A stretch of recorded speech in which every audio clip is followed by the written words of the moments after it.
ವೀಕ್ಷಕರೇ, ಇವತ್ತು ಕಾಂಗ್ರೆಸ್ ಸರ್ಕಾರ ಜನರಿಗೆ ಉಪಯೋಗವಾಗುವಂತ ಒಂದು ಖಡಕ್ ಸೂಚನೆಯನ್ನ ಬ್ಯಾಂಕುಗಳಿಗೆ ನೀಡಿದೆ. ಬ್ಯಾಂಕುಗಳಲ್ಲಿ ಸಾಲ ಮಾಡಿದವರು ಅಂದ್ರೆ ಅದು ಯಾವುದೇ ಸೆಂಟ್ರಲ್ ಬ್ಯಾಂಕ್ ಆಗಿರ್ಲಿ ಅಥವಾ ಗ್ರಾಮೀಣ ಬ್ಯಾಂಕ್ ಆಗಿರ್ಲಿ, ಎಲ್ರಿಗೂ ಕೂಡ ಈ ರೂಲ್ಸ್ ಅನ್ವಯಿಸುತ್ತೆ. ಇದೇ ರೀತಿಯ ಹೊಸ ಮಾಹಿತಿಗಳಿಗೆ ಈಗಲೇ ಈ ವಿಡಿಯೋವನ್ನ ಲೈಕ್ ಮಾಡಿ ಮತ್ತು ಚಾನೆಲ್ ಅನ್ನ ಸಬ್ಸ್ಕ್ರೈಬ್ ಮಾಡ್ಕೊಳ್ಳಿ. ಕೇವಲ ಸಬ್ಸ್ಕ್ರೈಬ್ ಮಾಡೋದಲ್ಲ, ಆ ಬೆಲ್ ಬಟನ್ ಮೇಲೆ ಕ್ಲಿಕ್ ಮಾಡಿ. ಇದರಿಂದ ಹೊಸ ವಿಡಿಯೋಗಳ ಅಪ್ಡೇಟ್ ನಿಮಗೆ ಮೊದಲು ಸಿಗುತ್ತೆ. ಇವತ್ತು ಗ್ರಾಮೀಣಾಭಿವೃದ್ಧಿ ಮತ್ತು ಪಂಚಾಯತ್ ರಾಜ್ ಸಚಿವರಾದ ಪ್ರಿಯಾಂಕಾ ಖರ್ಗೆ ರವರು ಈ ಖಡಕ್ ಸೂಚನೆಯನ್ನ ನೀಡಿದ್ದಾರೆ.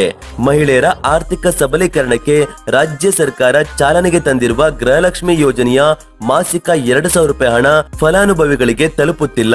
ಕಾರಣ ಏನು ಅಂದ್ರೆ, ಯಾರ್ಯಾರು ಬ್ಯಾಂಕುಗಳಲ್ಲಿ ಸಾಲ ಮಾಡಿದ್ದಾರೋ ಅವರ 2,000 ರೂಪಾಯಿ ಹಣ ತಕ್ಷಣ ಸಾಲಕ್ಕೆ ಕಟ್ ಆಗುತ್ತಿದೆ.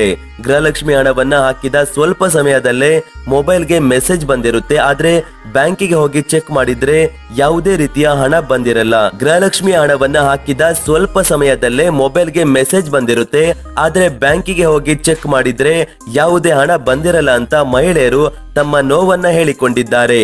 ಆ ನಂತರ ಪಾಸ್ಬುಕ್ ಎಂಟ್ರಿ ಮಾಡಿ ನೋಡಿದ್ರೆ ಗೃಹಲಕ್ಷ್ಮಿಯ ಹಣ ಸಾಲಕ್ಕೆ ಕಟ್ ಆಗಿರುತ್ತೆ. ಈ ಸಮಸ್ಯೆಯನ್ನ ಅರ್ಥ ಮಾಡಿಕೊಂಡ ಸಚಿವ ಪ್ರಿಯಾಂಕಾ ಖರ್ಗೆ ರವರು ಬ್ಯಾಂಕುಗಳಿಗೆ ಖಡಕ್ ಸೂಚನೆಯನ್ನ ಕೊಟ್ಟಿದ್ದಾರೆ. ಬೇಕಂತಲೇ ಬ್ಯಾಂಕಿನವರು ಬಡವರ 2,000 ರೂಪಾಯಿ ಗೃಹಲಕ್ಷ್ಮಿ ಹಣವನ್ನ ಯಾವುದೇ ಕಾರಣಕ್ಕೂ ಸಾಲಕ್ಕೆ ಕಟ್ ಮಾಡಬಾರದು ಅಂತ ಹೇಳಿದ್ದಾರೆ. ಗೃಹಲಕ್ಷ್ಮಿ ಬರುವ ಬ್ಯಾಂಕಿನಲ್ಲಿ ಸಾಲ ಮಾಡದೇ ಇದ್ದವರಿಗೆ ಏನು ತೊಂದರೆ ಇಲ್ಲ, ಆದ್ರೆ ಅದೇ ಬ್ಯಾಂಕಿನಲ್ಲಿ ಸಾಲ ಮಾಡಿದವರಿಗೆ ತುಂಬಾ ತೊಂದರೆ ಆಗುತ್ತಿದೆ. ಅದರಲ್ಲೂ ಗ್ರಾಮೀಣ ಬ್ಯಾಂಕುಗಳಲ್ಲಿ ಈ ಗೃಹಲಕ್ಷ್ಮಿ ಹಣವನ್ನ ತಕ್ಷಣಕ್ಕೆ ಸಾಲಕ್ಕೆ ಕಟ್ ಮಾಡಿಕೊಳ್ಳುತ್ತಿದ್ದಾರೆ. ಹಾಗಾಗಿ ಸರ್ಕಾರ ಬ್ಯಾಂಕುಗಳಿಗೆ ಈ ಖಡಕ್ ಸೂಚನೆ ನೀಡಿದೆ. ಈ ಸರ್ಕಾರದ ಈ ನಿರ್ಧಾರ ಸರಿನಾ ತಪ್ಪಾ ಅಂತ ತಪ್ಪದೆ ಕಮೆಂಟ್ ಮಾಡಿ ತಿಳಿಸಿ.